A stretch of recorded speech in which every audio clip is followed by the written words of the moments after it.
Assalamualaikum dan selamat sejahtera anda bersama saya Nabilah Khaleeda dalam Niaga AWANI. Seperti biasa pada jam ini kita akan berikan laporan berita bisnes kewangan dan juga ekonomi. Jadi kita mulakan dengan perkembangan ini.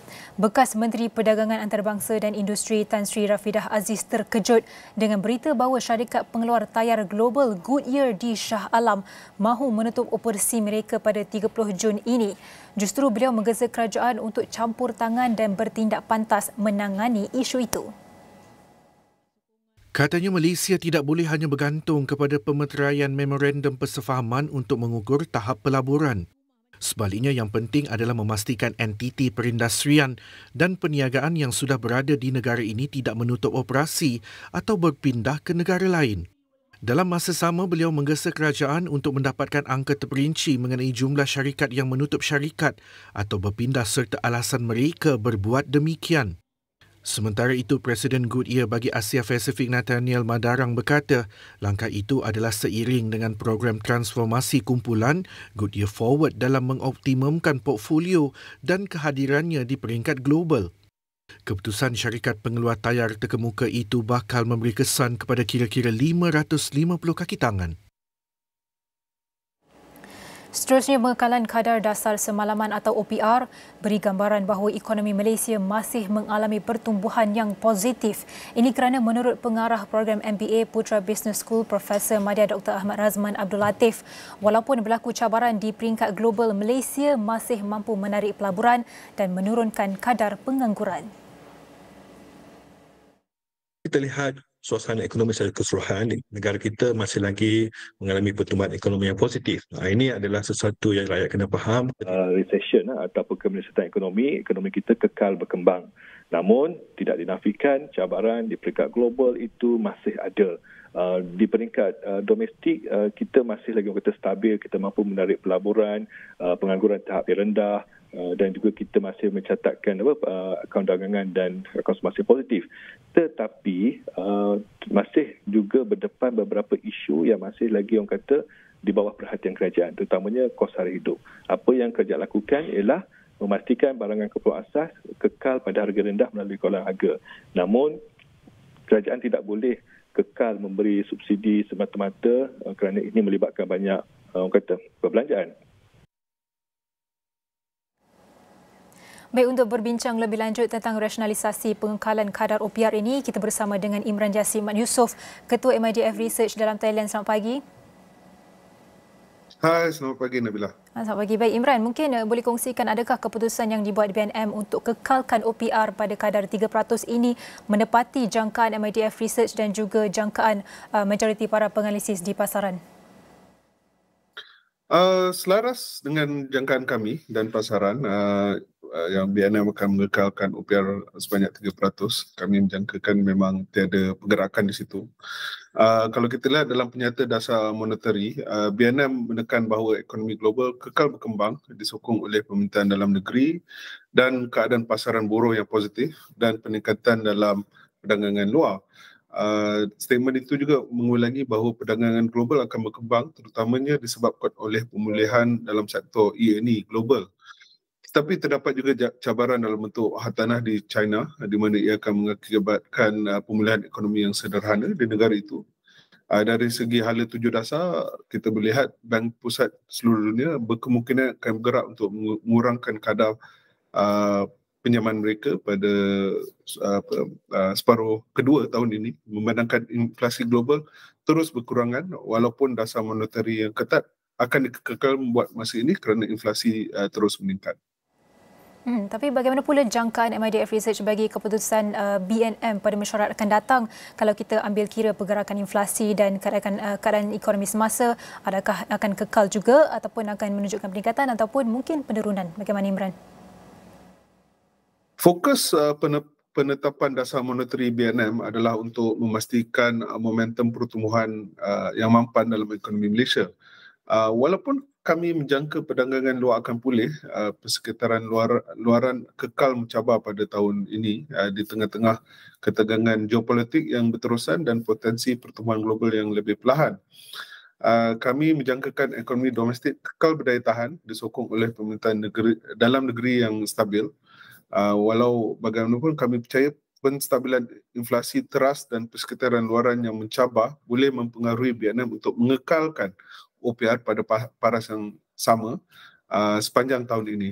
Keputusan ini of course akan tertakluk kepada kestabilan pertumbuhan ekonomi, kadar kenaikan harga dan peningkatan dalam keadaan makroekonomi, terutamanya pemulihan berterusan dalam pasaran buruh dan permintaan domestik yang semakin meningkat.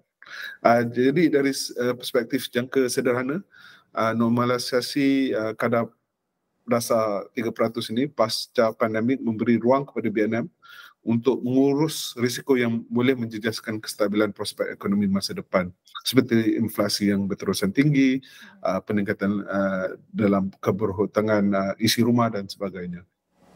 Dan kalau kita lihat juga kepada pergerakan ringgit yang semakin mengukuh sejak minggu lepas, adakah keputusan kita mengekalkan OPR ini turut sama menyumbang kepada sentimen positif yang akan menyokong kenaikan nilai ringgit? Bagaimana Imran? Kita lihat bagaimana dolar Amerika yang kukuh adalah sebenarnya menjadi faktor utama penyusutan kebanyakan mata wang, termasuk ringgit sejak awal tahun 2022 disebabkan oleh kenaikan faedah yang agresif oleh Fed. Jadi di sini ringgit juga kekal laluan surut nilai kerana Fed terus menangguhkan pengurangan kadar faedah mereka. Lebih-lebih lagi kita lihat bagaimana prestasi perdagangan luar yang mengucup mengheret pemulihan ringgit pada 2023. Jadi Vietnam menyatakan bahawa dalam monetary policy statement mereka bahawa ringgit pada kadar nilai yang rendah dan pengukuhan ringgit baru-baru ini disokong oleh langkah-langkah untuk menggalakkan syarikat awam seperti GLC dan GLIC untuk membawa balik pendapatan pelaburan dari luar negara. Jadi pada tahun 2024 ini kami percaya ringgit berada dalam kedudukan yang baik untuk mengukuh, disokong oleh ekonomi domestik yang kukuh, dan di samping itu kita juga adalah pengeksport komoditi minyak dan gas dan minyak sawit. Jadi jika harga komoditi stabil, maka kita jangkakan ringgit akan ada potensi untuk kukuh, dan kita juga lihat bagaimana perdagangan luar juga akan kembali recover untuk tahun ini, dan di sini kita akan lihat bagaimana ia akan memberi impak kepada ringgit. Yang paling penting, Fed dan Bank Pusat utama lain telah mengalihkan pendirian monetary daripada apa yang kita katakan hawkish kepada dovish, di mana mereka akan mengurangkan kadar faedah mereka.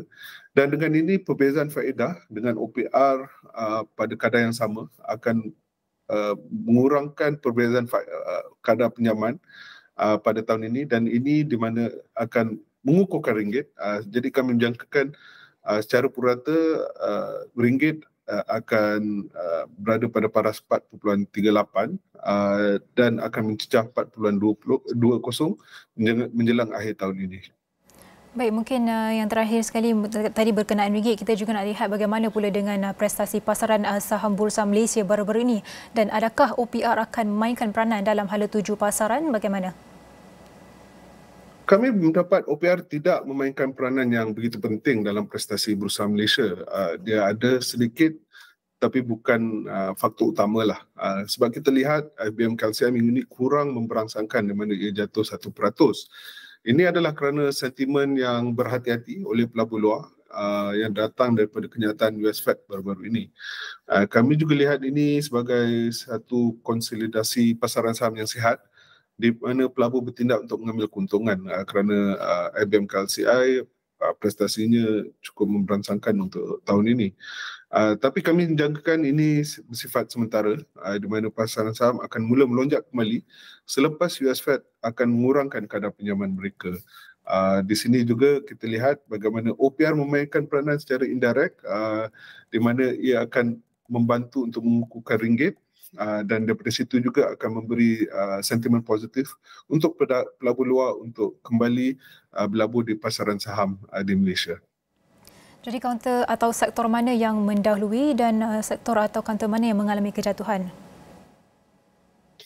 Kalau kita lihat dari segi tahun ini, kaunter atau sektor, lebih senang kita cerita sektor lah. Sektor yang boleh dikatakan mempunyai prestasi yang merangsangkan adalah sektor utility, construction, pada awal tahun sektor finance, tetapi sektor yang mungkin mengalami sedikit kejatuhan adalah mungkin daripada industrial products dan sebagainya. Jadi untuk melihat ke hadapan, kami menjangkakan sektor construction, utility, sektor hartanah, dan sektor dikatakan tenaga atau oil and gas akan ada berpotensi untuk mengekalkan atau mempunyai hala tuju yang lebih baik untuk tahun inilah. Baik, itu merupakan Imran Yasif Mat Yusof, Ketua MIDF Research, dan segala perkongsian ini akan kami bawakan dalam platform astro.com dan semua platform media sosial Astro. Dan pada ketika ini kita akan berhenti rehat sebentar. Kita akan kembali selepas ini dengan tetamu seterusnya.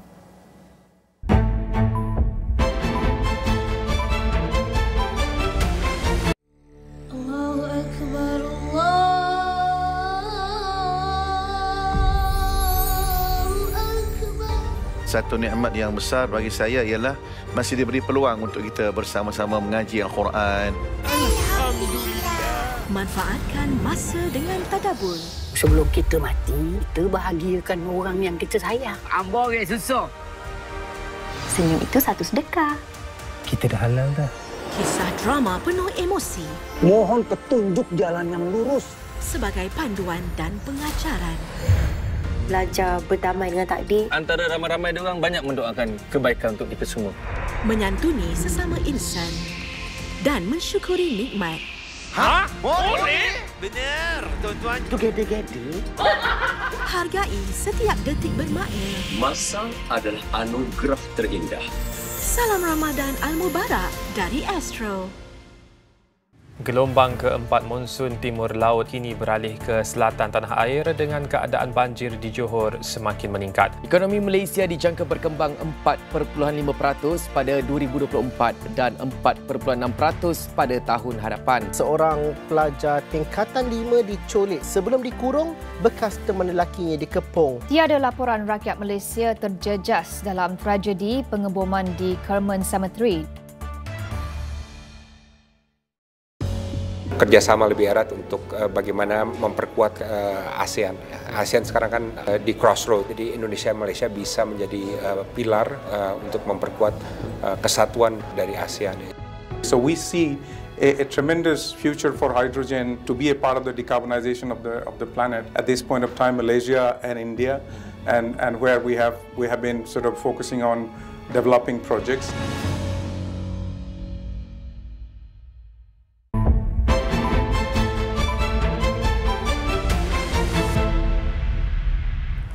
Bertemu kembali dalam Niaga AWANI dan saya kira tak terlambat untuk saya ucapkan Selamat Hari Wanita Antarabangsa 2024 dan dengan itu saya akan bawakan sedikit data dan juga statistik berkenaan dengan peluang dan penyertaan wanita dalam ekonomi Malaysia untuk tahun 2023 dan kalau kita tengokkan daripada MGGI, Gender Gap Index peratusannya ialah 0.644 dan ini bukan peratusan yang kita boleh banggakan dan boleh kita improve lagi dalam masa akan datang. Dari secara demografinya untuk suku tahun keempat 2022 dan kita bandingkan dengan 2023, kalau kita dapat lihat di sini untuk lelaki pada suku tahun keempat 2023 jumlahnya ialah seramai 17.7 juta dan kalau kita bandingkan dengan tahun lalu pada suku tahun keempat demografi lelaki ialah seramai 17.2 juta. Jadi peningkatan sebanyak 0.5 di situ dan kalau kita bandingkan dengan wanita ataupun perempuan untuk suku tahun keempat 2023 jumlahnya ialah 16 juta manakala pada tahun sebelumnya 2022 jumlahnya ialah 15.8 juta. Jadi nisbah jantina pada suku tahun keempat 2023 ialah 100 lelaki bagi setiap 100 perempuan. Jadi secara kasarnya jumlah lelaki itu lebih ramailah dari jumlah wanita. Baik, untuk di bawah demografi juga kalau kita boleh bagikan dari sektor ataupun dari peringkat umur, kumpulan umur, lelaki untuk tahun 0 hingga 14 tahun jumlahnya ialah 3.9 juta. tidak berubah untuk tahun 2023 dan juga 2022. Kalau umur dalam lingkungan 15 hingga 64 tahun juga tidak berubah, 12.5 juta untuk 2023, 2022, 65 tahun ke atas juga tidak berubah. Namun kita dapat lihat perubahan itu untuk wanita pada 15 hingga 64 tahun. Kita dapat saksikan peningkatan pada tahun 2022 sebanyak 0.9 juta, tapi untuk 2023 suku tahun keempat 11.1 juta orang, dan juga kita dapat peningkatan sedikit 0.1 di mana untuk wanita 65 tahun ke atas kita dapat lihat peningkatan daripada 2022 1.2 juta meningkat sedikit pada tahun 2023. Itu ialah demografi kalau dari peringkat kumpulan umur. Kalau kita boleh saksikan juga kadar penyertaan tenaga buruh ataupun KPTB pada pada bulan Disember tahun 2023, kalau kita dapat lihat di sini penyertaan lelaki jauh perbezaannya jurangnya antara lelaki. Kalau lelaki peratusannya ialah 83%, di manakala wanita penyertaan dalam tenaga buruh hanyalah 56.5%. Terdapat lebih kurang 30% jurangnya itu. Kalau kita bandingkan pula dari segi anggaran pendapatan diperoleh antara wanita dan juga lelaki, bagi setiap RM100 gaji dan upah diterima lelaki, wanita hanya menerima RM66.67. Dan kalau secara kasarnya annually dalam satu tahun, wanita menerima RM42,080 manakala lelaki menerima RM63,117 setahun secara kasarnya. Baik, kalau saya boleh kongsikan juga antara median upah bulanan pekerja formal untuk suku ketiga tahun 2023. Kita boleh ambil yang paling latest lah, yang paling terkini, iaitu pada bulan September. Kita dapat lihat median upah untuk lelaki ialah sebanyak 2,645, manakala wanita menerima 2,518. Kalau kita boleh ambil sikit data daripada Rosem, jurang gaji jantina Malaysia mengikut statistik terkini ialah sebanyak 33.3%, dan itu perlu kita atasi dalam masa terdekat dengan kerjasama pelbagai pihak, dan itu antara jurang gaji untuk lelaki dan juga perempuan dari segi median upah bulanan pekerja formal suku ketiga 2023. Dan kalau boleh saya kongsikan juga penyertaan sektor profesional dan pekerja teknikal, peratus wanita sebagai profesional dan juga pekerja teknikal adalah lebih rendah berbanding lelaki. Kalau kita tengok kat sini, peratusan wanita, penyertaan wanita dalam sektor profesional dan pekerja teknikal hanyalah 40.7%, manakala lelaki 59.3%. Jadi kita perlu lihat semua aspek-aspek ini dan bagaimana kita untuk memperkasa wanita dalam bukan sahaja dari segi pekerjaan tapi dari segi meningkatkan gaji dan upah mereka. Baik, untuk saya teruskan sedikit berita tentang Hari Wanita ini, bagaimana untuk kita memperkasakan wanita tidak hanya terhad dengan penggubalan dasar tetapi harus terlebih dahulu mengiktiraf peranan mereka dalam masyarakat. Dan peranan wanita bermula menerusi pembangunan keluarga dalam satu proses holistik dengan matlamat akhir meningkatkan taraf hidup dan ekonomi sesebuah masyarakat. Secara tradisinya, wanita merupakan nadi dan pusat kehidupan masyarakat, tetapi sumbangan mereka sering diabaikan dan dipandang remeh. Sebelum isu kesaksamaan jantina, peluang, hak, akses, pekerjaan, pendapatan dan keselamatan dibawa dalam perbincangan, adalah penting untuk terlebih dahulu mempertimbangkan peranan wanita dalam pembangunan masyarakat. Wanita sebenarnya adalah tulang belakang keluarga, dan jika kita tulang belakang keluarga, kita juga adalah tulang belakang negara. Bermaksud kita bertanggungjawab untuk membangunkan modal insan, anak-anak, rakan-rakan sekeliling dan juga modal insan untuk negara.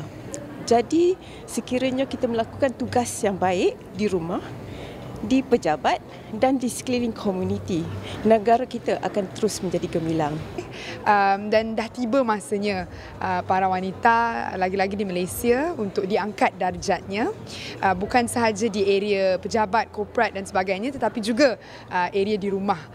Saya bekerja ramai dengan para wanita yang berada di kampung, yang merupakan seorang usahawan. Mereka punya tenaga, mereka punya usaha itu sangat orang kata inspiring, dan harus diambil kira dan juga harus dihargai, bukan sahaja oleh kerajaan tapi juga oleh masyarakat. Apabila peranan asas wanita sudah diberi pengiktirafan, Pelaksanaan dasar akan membantu menyokong kedudukan wanita dalam masyarakat sekaligus memberi kuasa serta kawalan terhadap keputusan bermakna. Kerajaan dilihat sudah merencanakan pelbagai inisiatif dan usaha dalam menggalakkan keterlibatan wanita sebagai pembuat dasar dan keputusan. Namun apa yang perlu diambil perhatian adalah bagaimana ia dilaksanakan di peringkat akar umbi. Penting juga untuk kita lihat bagaimana polisi-polisi tersebut, bagaimana bajet-bajet tersebut dieksekutkan on the ground. Sebab banyak wanita mungkin di luar bandar yang masih memerlukan bantuan dari segi bagaimana untuk mereka dapat mendapat jawatan decision making tersebut. Jadi mungkin dari segi execution kita boleh lihat dari lapisan masyarakat, bukan sahaja yang berada di Kuala Lumpur, bukan sahaja yang berada di bandar, kan, tapi juga di luar bandar, wanita-wanita yang sangat bekerja keras untuk menaik tarafkan kehidupan mereka. Jadi saya berharap kerajaan dapat lihat bukan sahaja dari segi polisi, bukan sahaja dari segi berapa bajet kita tahun ini untuk meningkatkan wanita, tetapi juga bagaimana bajet itu digunakan oleh agensi-agensi kerajaan ataupun oleh startup-startup yang diberi orang kata responsibility tersebut. Golongan wanita juga dalam masa yang sama harus meletakkan keyakinan terhadap kemampuan diri sendiri dalam memimpin dan menjadi suara masyarakat kerana kesaksamaan jantina harus bermula dari diri sendiri. Yes, sebenarnya tanggungjawab itu banyak, tapi kita kena prioritize. Kita kena pandai untuk mencari jalan, mencari peluang dan mencari bantuan. Kita tak perlu malu sekiranya kita memerlukan bantuan untuk melaksanakan tugas-tugas kita. Sebab kita bukannya superwoman, kan? Jadi sekiranya kita mendapat bantuan dan sokongan, insya-Allah apa yang kita perlu lakukan, apa yang tugas yang kita perlu laksanakan dalam pelbagai bidang yang saya katakan tadi, sebagai seorang isteri, sebagai seorang anak, sebagai seorang rakan kerja, sebagai seorang ketua di dalam jabatan dan sebagai seorang ahli masyarakat akan menjadi lebih senang dan lebih mudah. Selamat Hari Wanita Antarabangsa 2024. Wanita dijulang, negara gemilang. Women are the most untapped resources. A staggering 90% of adolescent girls and young women in low-income countries are offline, a United Nations Children's Fund UNICEF reported, highlighting the glaring injustice of technological accessibility among females. Even in Malaysia, where strides have been made, the tech sector's workforce consists of only 35% women, underscoring the persistent gender disparity. Countries that aspire to advance economically must recognise the importance of women participation in science, technology, engineering and mathematics or STEM field. So to discuss further, joining me in the studio is Hana Raja, the Managing Director, Cisco Malaysia. Welcome. Hi. Hi, good morning. Thank you for joining us this morning in the studio, coming all the way. Oh, yes. Perhaps we can start with, how was it like during your first breakthrough towards in the tech industry? And could you describe the challenges that you faced until you become an esteemed female leader in this field? All right. Thank you for having me on this segment. So yeah, my name is Hana. I'm the Managing Director or Country Manager for Cisco Malaysia. So I entered the tech field 5 years ago. I was doing consulting for about 10, 11 years, management consulting, and I decided to make the pivot into the technology sector. So I joined Cisco about 5 years ago. And I think that move was a pivot, was a career pivot, but it was really, really exciting. Tech is a very challenging, ever-changing environment. Even us within Cisco, the technology and what we sell, how we sell, can change every 6 months. And for example, we need to even train ourselves every quarter on the different changes of technology. Every single quarter, there'll be training for mandatory training for all of us. So that is how dynamic it is. And about almost 3 years ago, I took on this role as country manager after my maternity leave. Okay. Yeah, so I decided to take on this challenge. I applied for the role during my maternity leave. So it was really like a big step. But I think because... Leap faith, I would say. Yes, leap of faith, honestly. It's a big change, big step to the kind of like forefront of the country leadership. But I decided I want to try. And even if I fail, it's okay, but I want to give it my best. So I think that's kind of my journey to tech. It's really been exciting. It's a very ever-changing, challenging world we live in now with the changes in tech, like generative AI, sustainability, data and analytics, machine learning. So yeah, very happy to be in this segment. But what were the type of challenges that you faced? Do you get any stereotypes, perhaps, or do you get any backlash from your colleagues, men colleagues, or anything that you can share? I would say that there are definitely challenges for women leaders in this industry, and also overall. But even in this industry, I mean, like your data said, it's very male-dominated. You will see most of your customers would be male. We are a channel or partner-led organization. Most of my partner heads are male. So there's definitely that thing where you're saying, hey, I look different. My experience is different. My age is different. So that's the first part where you're saying, okay, I look different, but hey, does it mean I cannot succeed? Correct. No. So I think the first step is for, especially as women who may look different, feel different in a room, to say that, hey, I have something to bring to the table. I have my unique sense of leadership style. I have my value proposition to bring to the table. So I think that was one of the key challenges, like, hey, you look different, but hey, that's okay. I can do that too. I can do that too, right? The second challenge I would say is juggling it all. I had a young child, and I think a lot of women we see today, you have to juggle it all. If you want a challenging, fulfilling career, often you have things at home that you have to take care of. How can you do that all without being frazzled and feeling like, you're always constantly having a crazy day? So I think that was the second big challenge for me. How can I want to be ambitious, I want to grow and challenge and learn. That's my first principle. I need to always feel I'm growing personally and professionally. How can I do that? But I want to be the best mom, best wife, best daughter at home too. I want to have balance across that. So I think that was the second big challenge for me. What are the boundaries I have to set so that I'm not doing too much of either way, and I feel balanced and not feel like like I'm having a crazy day all the time. Yeah, so it's amazing to know that newly born, how to say, with a small child, baby, you can actually take that role, leap of faith, joining the tech industry. But like I said earlier, to achieve economic advancement, we have to encourage young leaders or young women to join the STEM industry. So perhaps can you share what could be the barrier that's stopping them from joining? Perhaps from the parents itself. So what's your thoughts on that? So I think the first barrier, especially for STEM, is like the perception that it is a very, very male industry, and that maybe the roles are either very technical or require you to go to site a lot, overnights and things like that. While there are some roles that are in that manner, but not all. The tech industry has multiple roles. Like if you see me, right, I'm a country manager. You could do roles like strategy, operations. You could do different types of sales roles, regional. So getting the, kind of everyone out there to understand how varied your career could be with technology. Secondly, technology, showing role models. I think a lot of the role models in technology, I mean, even in Silicon Valley, right, a lot of the big names, people like Sam Altman of OpenAI, or even of the big tech names, are always typically male. I think there are more and more female founders, but there's a lot of male dominance in the industry. So then maybe you don't see yourself. You say, hey, can I see myself there in 5, 10 years? Oh, I can't. They don't look like me. So how can we then have a lot more role models in different levels, but starts with the top, of course, so that younger girls can see themselves in those roles. I think finally is education.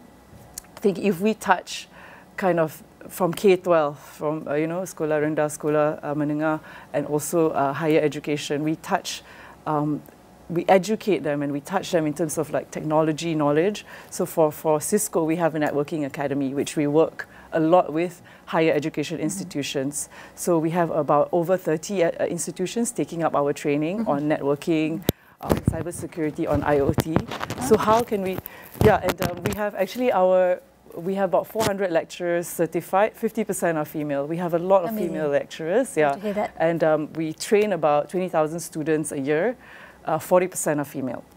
So we need to touch from young, educating that, hey, this is technology, this is how you learn it, and these are the careers you can have with it, and it's very exciting. And one of the things that people don't realize about careers in tech is the flexibility it offers. For example, Cisco does hybrid work. Okay. We don't have to go to the office every day. It is not mandatory, but we have to perform and we have to get things done. And that was a big value proposition for me as a working mother, that I can actually have kind of balance my work life, you know, when my kids are sick, when I really have to be there in school, but balance it with the hybrid work. Still do my work anywhere. Yeah, so we can be excellent in both being a mother and also being a worker as well. Yes. But how can, besides collaborating with all the institutions, all the education places like Sekolah Rendah, Sekolah Menengah, and also all the universities and colleges, what else can we do to empower and also to support women in tech industry? We have actually, currently we have Women in Tech, we have Malaysian Global Innovation and Creative Centre Magic, but what else can we do, perhaps from different sectors or different approaches? So I think, like I said, that education and awareness from young is one. I think the other, I see like a lot of initiatives about like women in boards and women in leadership. We want 30% participation across women in boards, which I think Malaysia is very close to or already there, but also in women leadership across top but middle management. So how can we encourage a lot more percentage participation there? I think that's one. The second one, I think, which I think Cisco does a lot, is on like sort of leadership programs catered to women. So we do that for early in career. So early in career, they can join a women leadership program catered for them. It's called DARE. So we encourage early women in career to join that. We also have mid-career because we find that a lot of times women do take a step back or tend to take a step back or probably shout out their strengths a bit softer than their other gender counterparts. So how can we encourage them to aspire more, to speak up more, to step up more? So we do have those kind of programs within Cisco. But I wanted to share, like, my leadership team is 60% female. My boss is female, and 4 out of 6 country managers in ASEAN is female. So I think having that in the organization, having that a lot of higher mix of female leaders also makes kind of that movement faster. And another thing that important to note about is awareness. I think we lack of that awareness, especially towards a young female in Malaysia. But according to Deloitte study in 2022, the tech industry is still 3/1 in terms of women to men. And hence my question is, are diversity quotas actually necessary or relevant to usher in positive and sustainable change in the composition of tech landscape? Because we see now that better decision making are made by women actually. I mean, there's no statistics for that. I will definitely say yes to that. But overall company performance improved, you can see, led by women as well. But why can't women lead? So maybe perhaps you can share, are these quotas actually important or necessary? Yes. So I think I totally agree with you about sort of the point of diversity. Gender diversity is better for business. You know, there's studies out there, it increases performance, it increases kind of the culture of collaboration. So it is a good business decision, right?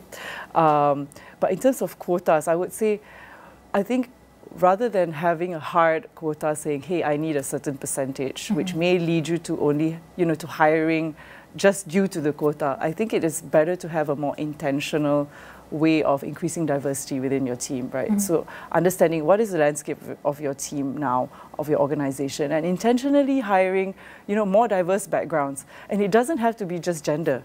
It is also age. Age is a big thing. Secondly, it is experience. Not everyone has to have this look like you, have the same years of experience. It can be different. So having that more intentional approach, like how can I increase the diversity? Because it increases performance. I would say that would be a better approach.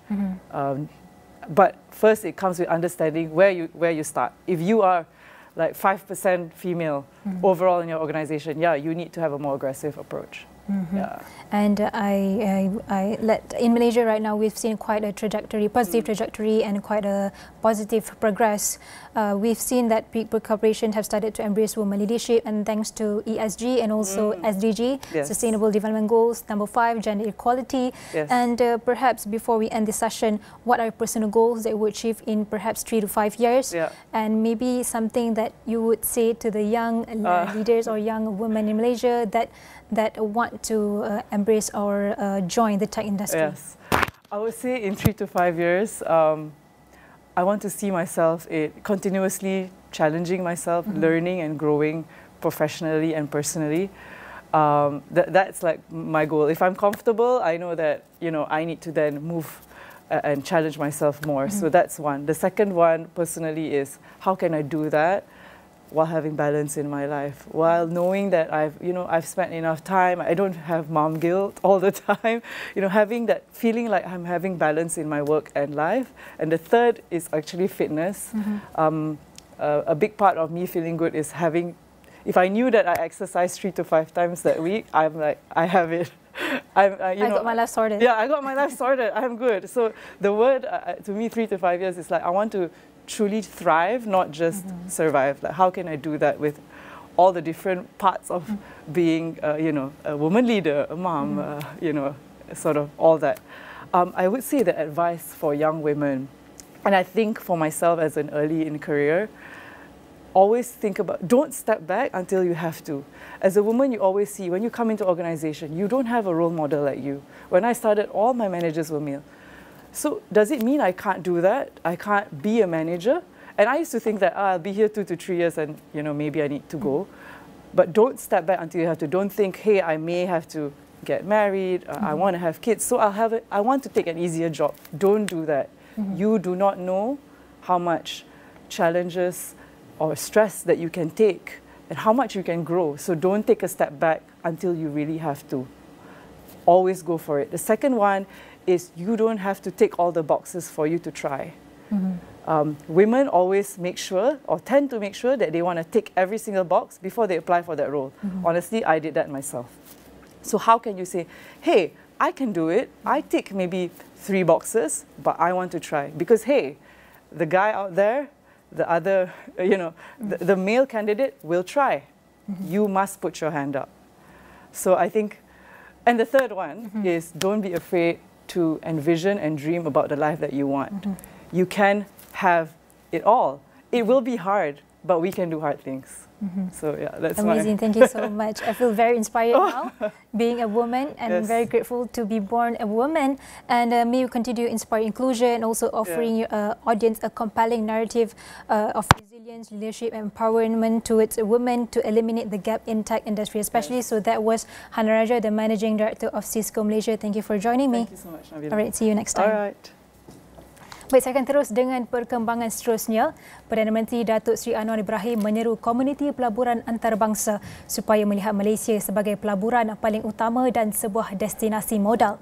Semasa menyampaikan ucap tama pada persidangan Invest ASEAN di Melbourne, Australia pada Khamis, beliau mengetengahkan kenyataan keyakinan kukuh mengenai ekonomi Malaysia menjagakan peningkatan pelaburan, prestasi ekonomi dan prospek yang lebih baik bagi ringgit tahun ini. If you compare ASEAN, and particularly Malaysia, both in terms of bursa or growth or investments to Malaysia, notwithstanding all the problems we talk about, we have recorded last year the highest investment into Malaysia throughout history. This is the highest ever. Of course, this is something which is to me, very much welcome, and of course, partly, as we announced yesterday, 24 billion ringgit new investments from Australia into Malaysia. That shows your confidence in the country, and I come here specifically to just thank them. Lembaga Kemajuan Tanah Persekutuan Felda akan terus meningkatkan kecekapan operasi dan tadbir urus yang telus dan mengoptimumkan kecekapan produktiviti supaya agensi itu terus relevan pada masa hadapan. Merujuk laporan Ketua Audit Negara LKAN mengenai penyata kewangan agensi persekutuan 2022 yang menunjukkan Felda mengalami kerugian selepas cukai sebanyak 1.005 bilion ringgit. Felda memaklumkan kerugian itu tidak merujuk kepada salah guna amalan rasuah lemah dan kelemahan tata kelola pengurusan. Felda menerusi kenyataan pada Khamis memaklumkan kerugian tersebut disebabkan faktor kesan ke atas penyahiktirafan dan pengukuran semula pinjaman peneroka dengan nilaian RM339.01 juta atas tujuan meringankan bebanan warga peneroka. Selain itu, penjamin korporat bagi pinjaman pembelian PT Eagle High Plantations yang dibuat melalui FIC Property Sedia Berhad sebanyak RM379.85 juta serta penjejasan pinjaman kepada anak-anak syarikat seperti kumpulan FIC dan dataran aras Sedia Berhad berjumlah RM192.66 juta. Menurut kenyataan itu, pada 2022, Felda merekodkan keuntungan operasi RM19.56 juta, manakala kumpulan Felda merekodkan keuntungan sebelum cukai sebanyak RM449 juta. Semalam, LKN mengesyorkan Felda perlu menetapkan satu hala tuju baharu yang jelas supaya dapat terus beroperasi dengan prestasi kewangan yang kukuh tanpa kebergantungan tinggi kepada bantuan dan sokongan kewangan Kerajaan Persekutuan.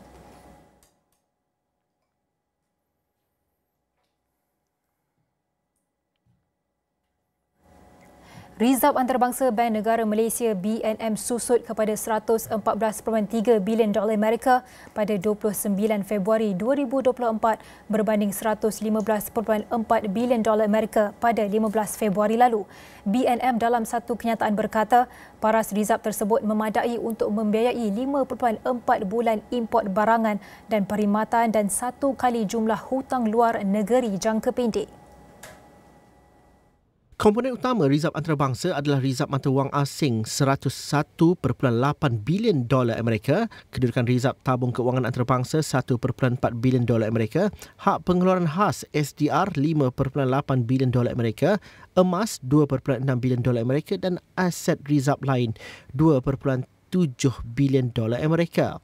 Katanya, aset bank pusat itu berjumlah $629.17 bilion yang terdiri daripada emas dan pertukaran asing dan rizab lain termasuk SDR $524.44 bilion, kertas kerajaan Malaysia $13 bilion.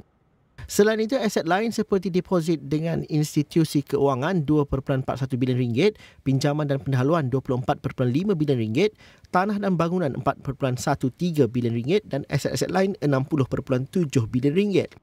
BNM berkata modal dan liability terdiri daripada modal berbayar RM100 juta, rizab RM187.4 bilion, mata wang dalam edaran RM167.4 bilion, deposit oleh institusi keuangan RM169.4 bilion. Manakala deposit Kerajaan Persekutuan RM4.24 bilion, deposit lain RM39.6 bilion, kertas Bank Negara RM27.4 bilion, peruntukan SDR RM29.7 bilion dan liability lain RM3.7 bilion. Baik, kita akan berhenti rehat seketika. Jangan ke mana-mana, banyak lagi perkongsian sempena Hari Wanita Antarabangsa 2024 bersama Tehmina Kaoosji dalam Niaga Spotlight selepas ini.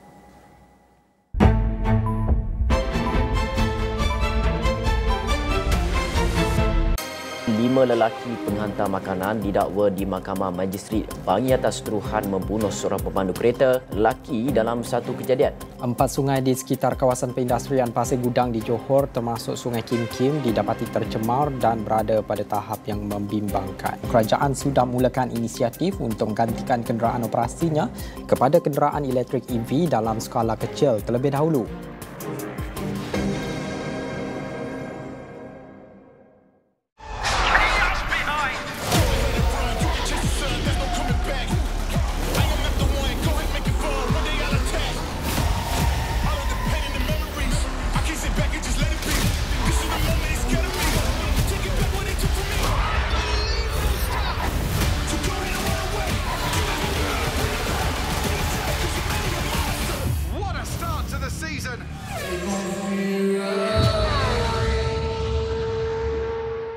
Assalamualaikum Kuantan. 8 Mac ini, anda semua dijemput memeriahkan Ramadan Showcase kami di Teluk Cempedak. Sesi temu mesra bersama para selebriti yang akan menghiburkan anda sekeluarga. Sertai tazkirah terbuka dan kenali pelbagai program kami dengan lebih dekat. Serta banyak lagi. memori terbaik anda sekeluarga. Alhamdulillah. Masa anugerah terindah. Jumpa kami di dataran Teluk Cempedak. 222 wakil rakyat melontar hujah suara rakyat. Bergema di bangunan keramat demi amanah juga mandat. Ikuti liputan inklusif sidang parlimen bersama saya, Umawati Ramaya. Saya, Hasimi Muhammad. Dan saya, Idaudin Daud. hanya di Astro AWANI. Ramadan sudah menjelma. Betul ke dia orang cakap sepatu Live Mori akan bersiaran pada pukul 10? Betul lah sebab... tak. Selalunya pukul 9 malam. Iya, kali ini... Suka-suka je dia orang main tukar-tukar kan? Boleh sabar tak? Bagi aku cakap dulu. Aku cakap ngangkang-ngangkang mulut dia. Belum dah cukup misal dia rupa ketiak ayah dengan muka. Jangan lupa saksikan kami dalam Sepatu Reunion Live Mori Di Astro Warna dan On Demand. Keadaan Puan Seri agak lemah. Puan tahu ke Puan Seri ada penyakit? Musibah yang dirahsiakan. Dah jumpa ke cucu Mama? Di masa tengah usahakan Mama. Kesuntukan masa mencari pewaris. I strongly believe he is my grandson. Let's do DNA test then. Ni awak dah jumpa Iman, sekarang ni awak nak buat apa? Saya nak kenal dia lebih dalam. Aku takkan biarkan kau bawa balik dak ni, Delia. Pewaris Cinta, Isnin hingga Jumaat di Astro Ria dan On Demand.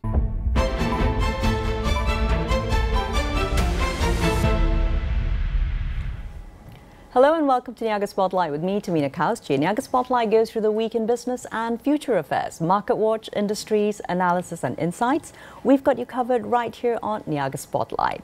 Well, this week on future affairs, it being 8th of March, International Women's Day, we're looking at the very apt global IWD 2024 theme, which is Invest in Women, Accelerate Progress. Now, this call for urgent investments into the economic empowerment of women acknowledges its central role in achieving SDG 5, gender equality.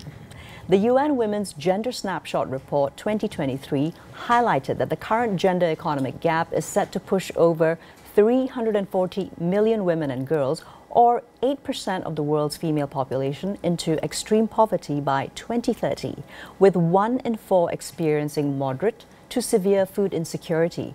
Meanwhile, Malaysian women are significantly underrepresented in the formal economy. Our roughly 56.2% female labour force participation rate, or the FLFPR, is one of the lowest amongst upper middle income countries. Now, closing the structural, cultural and social gaps that prevent women from participating fully in the workforce and public life is crucial to ensuring women's economic agency, which is especially critical in the face of a world that is rapidly changing. In a Niaga Spotlight exclusive, I spoke with Dato Sri Haja Nancy Shukri, Minister of Women, Family and Community Development, to get an overview of KPWKM's priority issues for women's economic equity. Let's watch that first. YB Nancy, thank you so much for making time to join us on Niaga Spotlight. Happy International Women's Day to you. Likewise, enjoy it. Thank you, Yang Berhormat. If I could start off, Yang Berhormat, by asking you, so let's go into the theme for IWD 2024. Let's focus on what does Malaysia have to gain from economically empowering women? Well, Malaysia stands to gain significantly from the economic empowerment of women. And empowering women economically leads to more robust and also sustainable economic growth. So this will help also improve family and community health and the fostering of a more inclusive and equitable society. Well, women constituting half of the country's talent pool bring diverse perspectives and skills to the workforce, enhancing creativity, innovation, and decision-making processes. That's very much into the actual people that we describe as women. So the agency to ensure women have economic agency stems from various global and local challenges. Climate change, for example, advancements in artificial intelligence, and the setbacks caused by the COVID-19 pandemic have disproportionately affected women. highlighting the need for accelerated investment in their economic empowerment. Addressing these issues requires inclusive policies that recognize and mitigate the unique impacts on women, ensuring they are not left behind as we navigate these global challenges. So this is more for those who are into economic activity globally. But we also have those who are in the rural areas, the small scale people, whom we also provide assistance so that they can also stand on their own, especially after the COVID-19. Yeah. Absolutely. Thank you. Thank you very much for highlighting that, Yang Berhormat. And also, it's very interesting that the latest World Bank statistics, they're actually showing us that an average 20% average increase in any country's GDP if all gender employment gaps are closed and women are then, of course, fully economically empowered. So perhaps we can go a little deeper now, Yang Berhormat, and I'd like to ask you about progress that Malaysia is making when it comes to economic empowerment, especially looking at the Madani government's immediate priorities for increasing female labor force participation rate. Yeah, first of all, you're mentioning about the 20% of the economy in the contribution by the women. Actually, that's very true. And wherever you go, women have been very much involved in economy, especially with their own, those doing crafts as well, apart from the other kind of economy that they are very much directly involved with their own hands, those who are doing cooking, baking, and also, these are all very good caterers, and also the craft works, especially when it comes to during the COVID time, batik painting, all the craft works. So they really contribute a lot. Well, going back to your question, Malaysia's current female labor force participation rate stands at 56.2%, which is among the lowest when compared to other upper middle income countries like Brazil, South Africa, and Thailand. This is primarily due to unpaid care duties that keep many women out of the workforce. Despite a higher number of female graduates, the workforce sees lesser female participation. When we look into this scenario, this scenario really underscores the need for increasing women's labor force participation to 60% as targeted by the Madani Economy Framework. And I'd like to clarify this or to qualify 60% targeted is not the target by my ministry, because many people might think that it is only something that we need to target on our own, but it has to work across the board. The ecosystem has to work throughout all the other ministries as well and other agencies to help contribute to the 60% that Madani economy have set up. And at the same time, it's not just for this year or 2 years, this is for 10 years.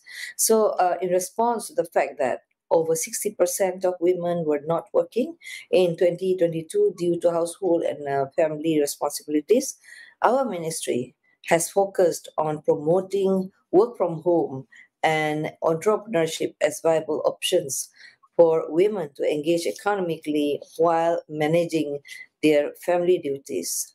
To support this initiative, we have introduced several programs and agencies aimed at creating a supportive business environment for women, including Wanita Bangkit, My Kasih Capital by YKN. This is a small thing maybe because we're giving about 500 ringgit for for a woman, especially when they can't afford to go out. They don't have to have license for them to do business, but we know a lot of our women are very talented out there, and they want to contribute to the economy through their own skills. Some of them, they're good in tailoring. Some are good in cooking, baking, and when we say baking, it's not just ordinary baking. They really do a lot of creative work in their business. So we give them 500 ringgit for them to start off their business. We also have other programs in terms of training and capacity development programs by our Women Development Department. And the Mama Care program by LPPKN. Actually, Mama Care program is a very potential program for our women and also for the country to earn more from that, because a lot of people are looking into people who are able to assist to look after postnatal programs, especially those who have just given birth, and then they make use of their traditional medicine for them to provide the service. So this is also another very, very potential area in terms of economy. And also, even though we are providing welfare to our welfare recipients, but there are recipients who do not want to to stay on as welfare recipients for so many years. So they want to stop after a certain time. So we have a program called TUYEP. TUYEP means 2 years exit program. So they want to exit as recipients, and we give them 2,700 as the capital. But I know what is 2,700, but at least for now, we can help them with 2007, but we hope that we can be allowed to give more, of at least 5,000, because we are not a ministry in charge of business. That's right. Business, exactly. And enterprise. Is the heart. Nancy, if I can interject there now, as you've been saying, KPWKM has been providing plenty of assistance, plenty of options for women's entrepreneurship. But let's now talk about and go back to something you'd referenced earlier.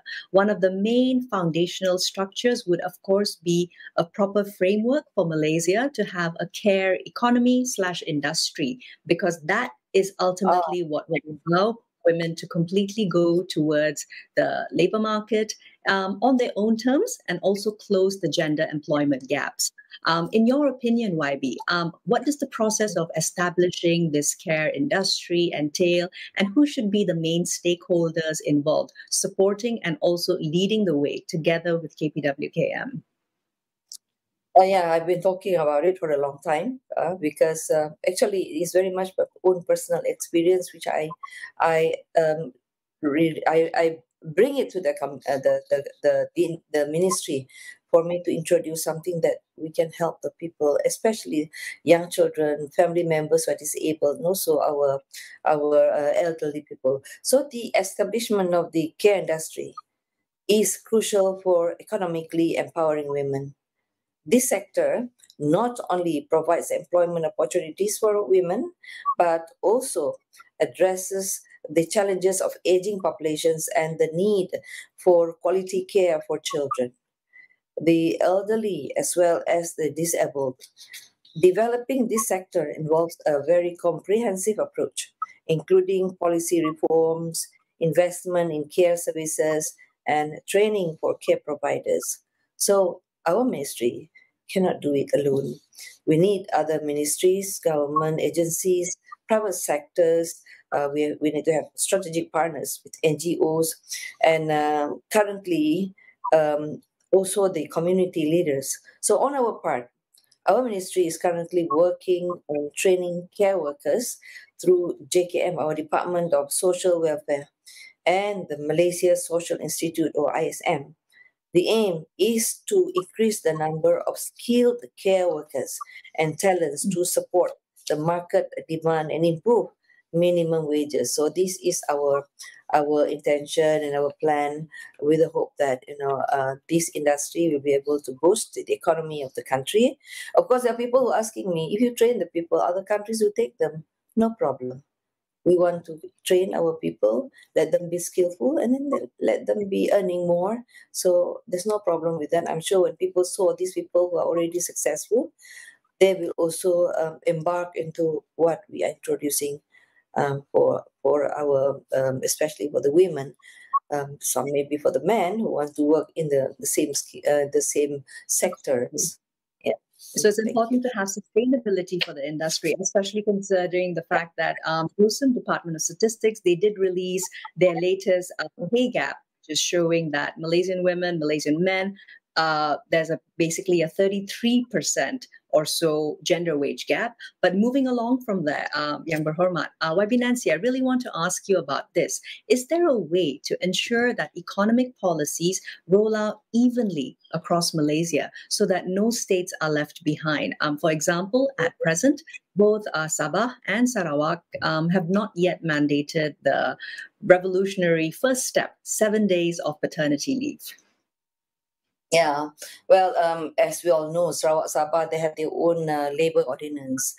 And I believe Sarawak Sabah would like to also standardized the provisions of the labour ordinance, trying to follow, because I can see that in West Malaysia we have a very good amendments to the law, and then Sarawak is willing to follow suit as far as I know, but they're still waiting for a certain.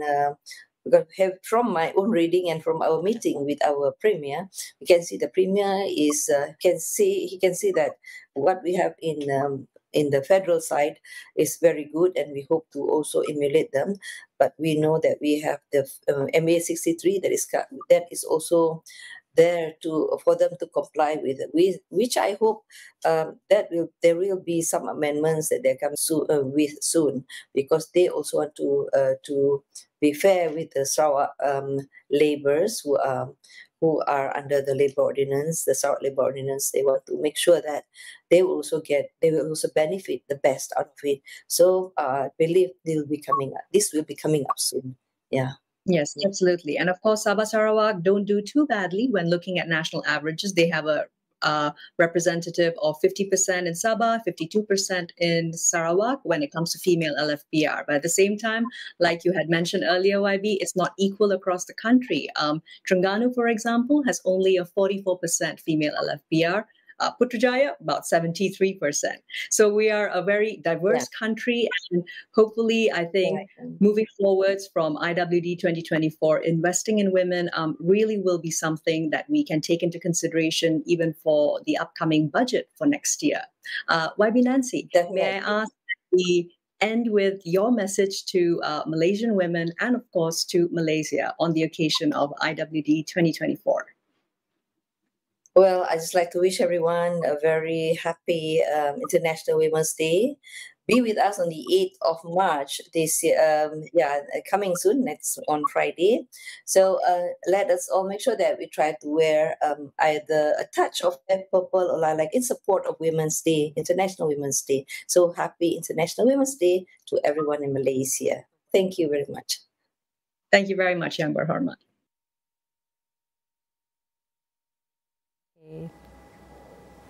Welcome back. Now, to expand on the discussion, Invest in Women, Accelerate Progress, we now have joining us in the studios Emeritus Professor Dr. Jomo Kwame Sundaram, economist and, of course, Senior Advisor with Khazanah Research Institute, as well as Melissa Mohammed Akhir, Access to Justice Consultant and Partner with Kemban Collective. Welcome to studios. Thank you so much for making time. Prof. Jomo, if I could start off by asking you to touch lightly on actually the origins of the IWD commemoration, and after that going into some more specific areas. Right. Thank you very much. It's a great honor to be here to participate in this particular event. I think it's the International Women's Day started off as International Working Women's Day. And it's important to recognize this because it started off because of the struggle of garments workers in New York in 1909, and then later on it was internationalized. But for many years it was not marked in this country, and it was only fairly recently that it was marked. But there were struggles involving women's welfare and concerns dating back many decades in the 20th century. And I think it's important for us to recognize that the vast majority of women work. Even if they do not earn a wage or salary, they are working. Absolutely. And there's a great deal of work which women do, which is now called care work, which is unpaid. And this, I think, is important for us to recognize. So in recognizing that women, we also should recognize that they are mainly working women. It's unfortunate that many people now see Women's Day as essentially, a chance for advance the number of managers who are women, or the number of shareholders who are women, and so on and so forth. While all that may be important, I think it's the vast majority of women are working women, and we need to recognize their condition as such. Now, there has been some progress over the years. Mainly after independence, during the 1960s, for example, women teachers managed to get equal pay for women, and that was a very important struggle. And people like Fatimah Hashim, the first women's minister, and Mrs. Rasama Bupalan, were very, very important in that struggle.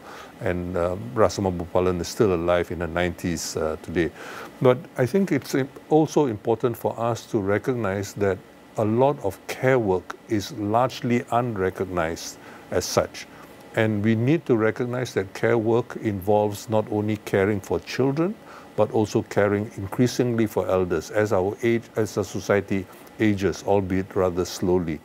And we also need to recognize that a great number of decisions involving care work, for example, choice of food, what our food habits, and so on and so forth, have a very profound effect on our health and also on the way we live.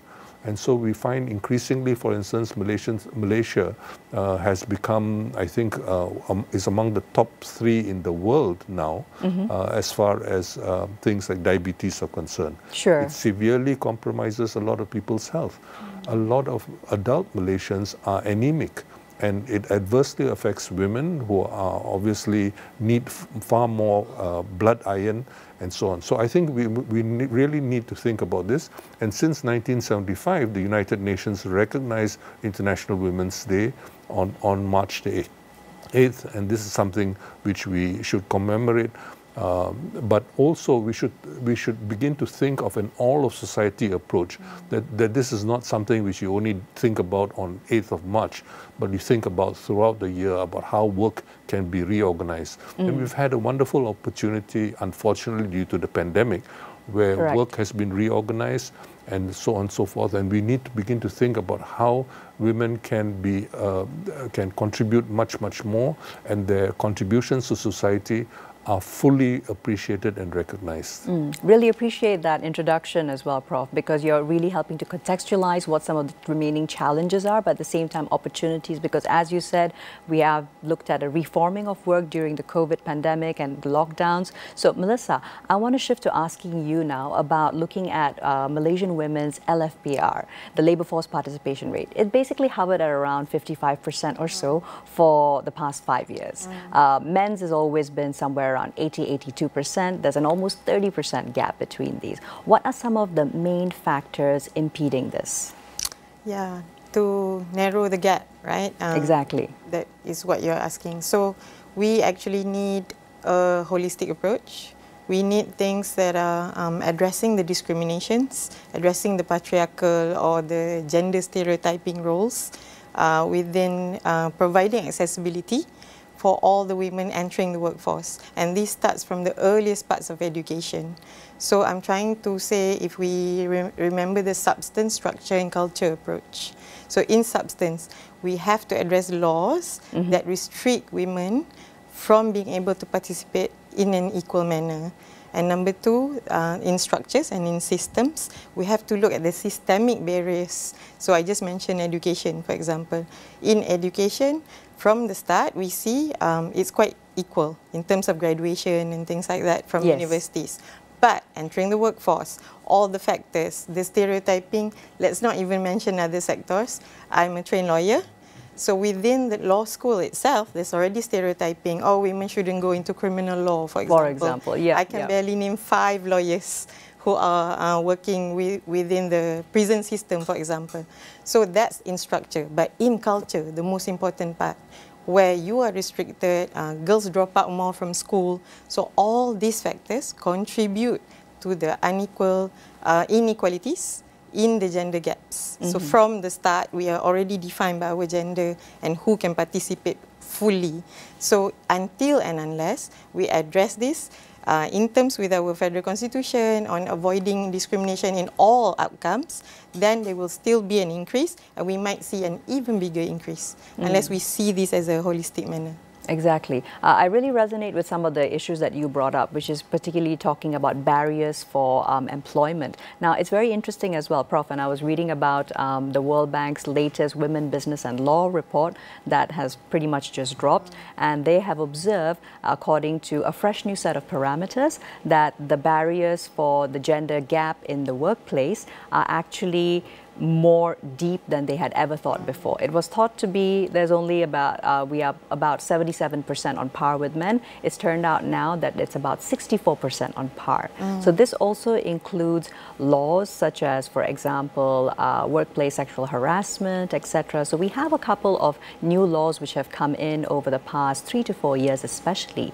Your perspective, Prof. Jomo, on the intersection between laws on one hand being made, but at the same time economic policy and how that boils down to also benefit women. We usually look at economic policy in particular as being, shall we say, gender blind. Is that fair? Should we change that perspective? Well, unfortunately, most economic policies are not gender blind because they have all kinds of implications. If you think, for example, about budgeting. Sure. Budgeting obviously goes to certain people. On the impact of taxes affects certain people, and the effects of government spending affects certain people. So you find, for example, that the relative neglect of, say, public health financing means, for example, there isn't enough work being done on public health. And within public health, you find, for example, less spending on things like compensating for the fact that women need more blood iron in during their adult life, and as a consequence of that, their nutritional needs are different from men, and the fact that we do not actively compensate for that basically means that we compromise the health of the next generation, because it is now demonstrated very clearly that it affects the health of the next generation. And there are many other things as well. Many poor women, for example, do not have access to certain health amenities, and as a consequence we find, for example, a higher incidence of cervical and other cancers and other kinds of infection affecting women, especially poor women, which do not affect others. Now, we often do not pay much attention to it because, it's below the radar, so to speak. But we really need to think very much about the differences among girl children and as well as among women, and need to actively, proactively do work. For example, prenatal and postnatal care for both mother and child are extremely important, and this is quite clearly demonstrated. That's why, for example, the recommended nutritional guidelines are for the first 1,000 days. It includes from the moment of conception of the child on until the child reaches the age of 2. One of the reasons many women do not work in the labor force, so to speak, is because the recommendations we know now for breastfeeding of the child are for the first 6 months, full breastfeeding. And then after that, a combination of breastfeeding plus other things. Now, it's very, very difficult for most women to breastfeed their child and maintain and stay at a job. Okay, some very progressive employers have done so, mainly public sector employers, I should say. But much more needs to be done. So we cannot complain that, in fact, I would say, Melissa, that actually women are doing better academically on average, right? And yet we find that they are grossly underrepresented in the labor force. So it's not a question of being, well-trained, well-educated, and so on and so forth. There are many other social impediments, legal impediments, and so on and so forth, which we need to address as we go forward.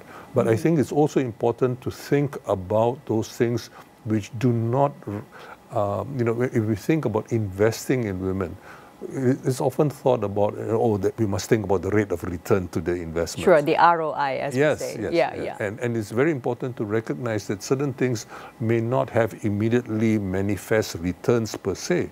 They might well improve the welfare of people in society, including the welfare of women, but it doesn't necessarily mean that you have a rate of return to the investment. And I think we need to think about the progress of society, that women are central to the progress of society as a whole. And that, I think, is important going forward. Absolutely. And connecting it back to health across the life cycle for women, that just reminds me, Prof, I was reading something about Japan and how they're currently recognizing that with a rapidly aging population, that also, of course, involves women baby boomers, meaning which they were expecting, even in a deeply segregated sexist society where not so many women work after marriage, they were expecting women to be taking up lots of roles, especially in senior management after menopause. Now, because there is not much data or any investment towards menopause health and research, they're finding that at least 4 in 10 women of menopausal age, they do come back to work, but they drop out of the workforce. So we have a similar population demographic like most of our Southeast Asian neighbors, and we are also going to be looking at those challenges very soon without any dedicated health budgets and also wellness. Thank you for that.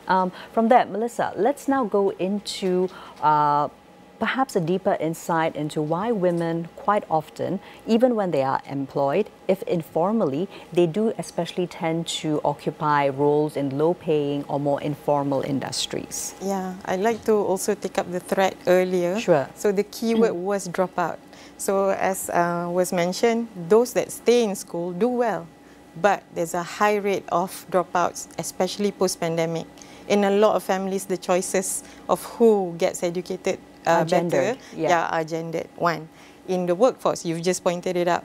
The dropouts before you reach the top leadership positions is the second factor in work and in their realities. So dropouts are linked to the keyword of their lived realities and lived experiences. So lived experiences, what do I mean from there? Is the conditions of work.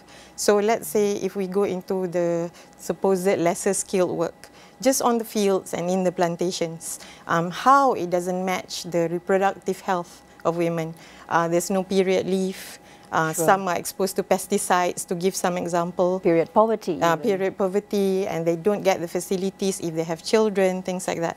But the larger picture, so for the international labour standards, 190 in particular, where Malaysia is still not fully committing to being completely safe in the workplace. So when I say safe, just now I mentioned maybe workplace hazards as it's typically known, but you've just mentioned laws like anti-sexual harassment. But how is that manifested from the start in prevention, in addressing complaints, in addressing cases, up until you get remedies that are meaningful and the harassment is stopped? So again, back to the point about people dropping out. If the top leadership position, a lot of them are men, and older men are some of the highest statistics of alleged perpetrators. Yes. And even, once again, I bring back to my industry, the legal profession alone, in KL and Selangor, there's a high incident from the start of their work time up until the end when they're in senior positions of sexual harassment. Then the workplace is not safe. Just those points alone can be the barriers in the system that we're talking about. Exactly. And also not to even speak about the fact that in general, sexual harassment and abuse laws do not cover public spaces, transit. So if you're not safe to, in that sense, commute to work harassment-free, that is also going to reduce the likelihood that you will work. Yeah, right? The definition of scope of work. Correct. Yeah. And also picking up on the thread of the fact that there is only one peak in the labour force when it comes to women in Malaysia. 63% of women who were surveyed by DOSM, Department of Statistics, labour force participation survey for 2022 said it was housework and care work duties that prevented them from actually taking up work. So there's clearly a big disconnect. From there, Prof. Jomo, so I wanted to ask you, what would be the value of actually collating data that is gender disaggregated for influencing economic policy? I'd also like to perhaps get your thoughts on some very interesting data which came out from Nobel Prize in Economics 2022, Claudia Golden's work and her research around so-called greedy work and how this penalizes female workers. So if you're not collecting that kind of data for Malaysia, what are we missing out on? Well, to be sure, the data which is collected in Malaysia is collected honestly and relatively competently by the Department of Statistics. The question is the degree of aggregation and how meaningful it is. For example, if you take textiles and garments, they are aggregated together as one particular sector. Sure. Textiles is almost entirely male. They are exposed to, say, brown lung disease because of cotton dust flying around the workplace and so on and so forth. The women in garments often do not figure in the workforce because they are not wage workers. They are involved in piecework. They get the materials with which they are supposed to work, and then they work from the home often. And so you have an undercounting of women as a consequence. But my former student and later colleague attempted to estimate the actual number of people in textiles and garments in the 1980s. Right. And it was actually almost 200,000. Okay? No, 200,000 was the highest single sector, even exceeding electrical and electronic.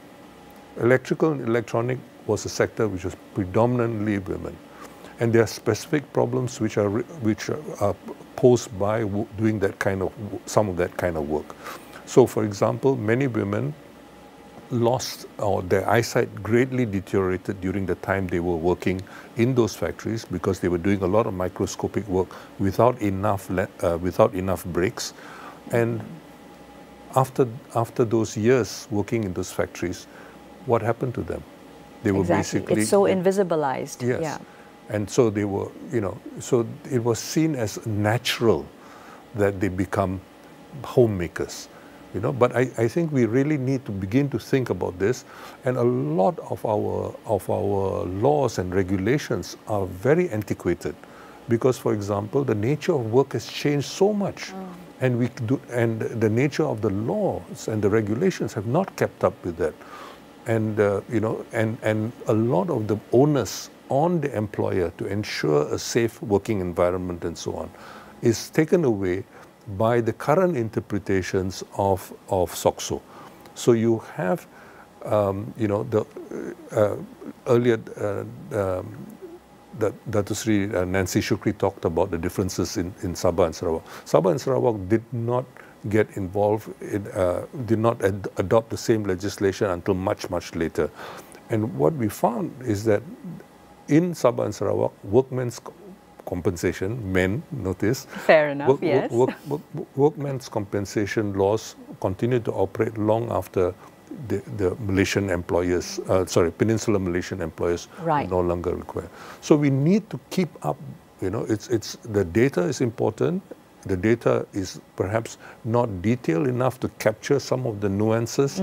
But this is a problem in many, many societies. There are problems with US data, with a lot of Western data, and so on and so forth. So I think what we need to do is do better with the information which we have, And we also have a situation where previously the line ministries were responsible for a lot of data. The Agriculture Ministry, for example, used to collect data on agriculture. The Human Resources Ministry, previously known as the Labour Ministry, collected a lot of their own. Now, there were problems, obviously, which were raised by that. Now, the centralization of data with DOSM has its advantages because they are much more rigorous and professional in many ways, but at the same time, they are less aware of the nuances of particular responsibilities in the line ministries. So we need to find a happy medium between the two. We need to progress together, and this is why all of government approach becomes something important. So I think we really need to draw some more lessons from this unfortunate experience which we had with COVID-19. Exactly. Let's make it something that we actually learn and improve from, rather than allow the stagnation to then result in more regress parameters. Thank you, Prof. Melissa, so picking up from also what Prof was mentioning, so of course, great data will also then influence our policy and of course, ultimately budgeting. So let's talk briefly about gender-responsive budgeting and how Malaysia should be using it to empower women. And I hope to be ending with this as a nice little roundup to everything that we've been discussing, and how it's also the responsibility of not only the Women's Ministry. We need to have other ministries that are relevant involved in this. So if I can capture in an umbrella manner, if we imagine that. Sure. So when we say gender, it's supposed to be all genders. It's not just women. And then to capture the nuances of gender-responsive budgeting, it's still interrelated to the data point that was raised. And we are due for an examination. Our report card will be seen internationally on the Convention of the Elimination of All Forms of Discrimination on the basis of gender. So looking at GRB rather than just a buzzword, because I know there's many government departments that know about the phrase, but how do they meaningfully inculcate it as a culture? So once again, we have to say reflected in all laws, all regulations, but in a systemic manner, in an institutionalized manner, and involving multi-sectors, multi-agencies, not just the Women's Ministry, like what the Minister said, is the responsibility of all, but more importantly, because we're heading 6 years towards the SDG outcomes, how do we show it in outcomes? How do we show it consistently? And how do we show it in reality that it trickles down to everyone? Because as we know, whatever that benefits women benefits the entire family. So gender-responsive budgeting by the government has to be a priority, not just on International Women's Day, but on all days throughout the year. Absolutely. Thank you very much for that, Melissa. Prof. Jomo, Melissa, it's been a pleasure having you on Niaga Spotlight. Thank you.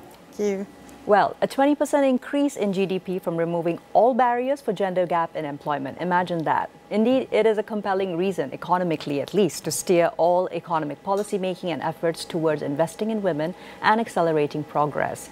Clearly, investing in women is investing in national economic progress and development for all Malaysians. Well, that's all we have time for today. This has been Niaga Spotlight with me, Tehmina Kaoosji. We'll see you next Friday with more business analysis and insights. Here's to a productive week ahead, and happy International Women's Day.